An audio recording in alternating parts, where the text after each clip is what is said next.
તમારા શબ્દો કે લાગણીથી પણ સમાજની પીડાને દૂર કરી શકાય છે, પણ એ માટે તમારે પ્રવીણશીલ બનવું પડે.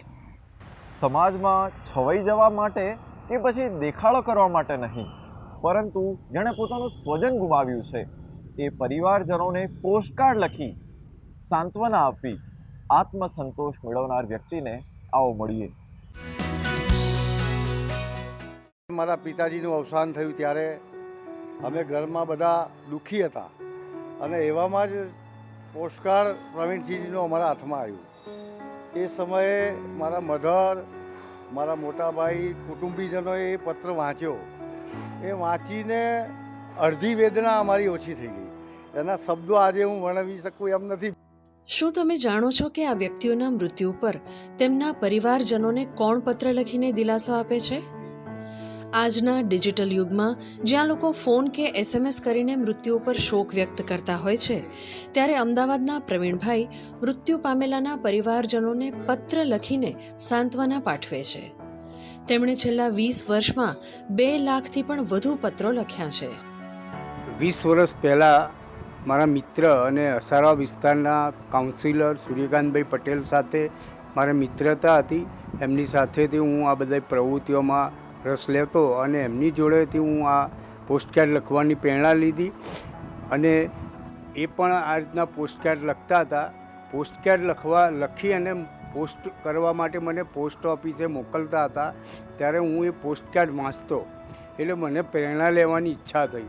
એટલે મેં પણ જે પેપરો આવે છે, મૃત્યુ નોંધ આવે છે, એમાંથી સવારે ઉઠી પહેલાં એ પેપરો હું વાંચી લેતો અને પછી બપોર પછી મને જ્યારે ટાઈમ મળે ત્યારે હું એ પત્રો એડ્રેસ જોઈ અને બધાને પત્રો રોજે રોજ લગભગ 20-25 પર ડે 25 પોસ્ટકાર્ડ મારે થતા.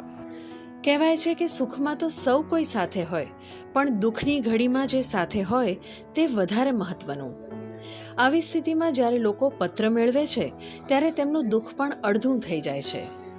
આ વિસ્તારમાં હજારો કાગળો પ્રવીણસિંહ દરબારના નામના જેના ઘેર મરણો થયા છે, મૃત્યુ થયા છે, સાંત્વન પ્રવીણસિંહ તરફથી મળેલું જ હોય, ચાહે એકલ દોકલ હોય, ઓળખાણ હોય કે ના હોય, પણ પ્રવીણસિંહ દરબારનો પત્ર હંમેશા શોક સંદેશો દરેક માટે હોય ને હોય. કોરોના ટાઈમમાં પણ હું પત્રો લખું છું અને અત્યારે તો બેસણાના એટલા બધા આખા પાના ભરીને બેસણા આવતા હોય છે, પણ જેના એડ્રેસ હોય એ બધાને હું લખું છું અને ફોન નંબર હોય તો હું ફોનથી પણ સાંત્વના અત્યારે બધાને પાઠવતો હોઉં છું.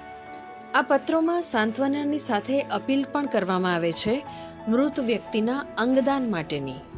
એક દેહદાન કરવાથી આપણે એક સાથે 8 કે 9 અંગો બીજા માણસના શરીરમાં ઉપયોગમાં થઈ શકે છે, જેમ કે કિડની, લીવર, હૃદય, આંતરડા, હાડકાં, એક લિગામેન્ટ નામની વસ્તુ હોય છે આપણા શરીરમાં, એ આંખો.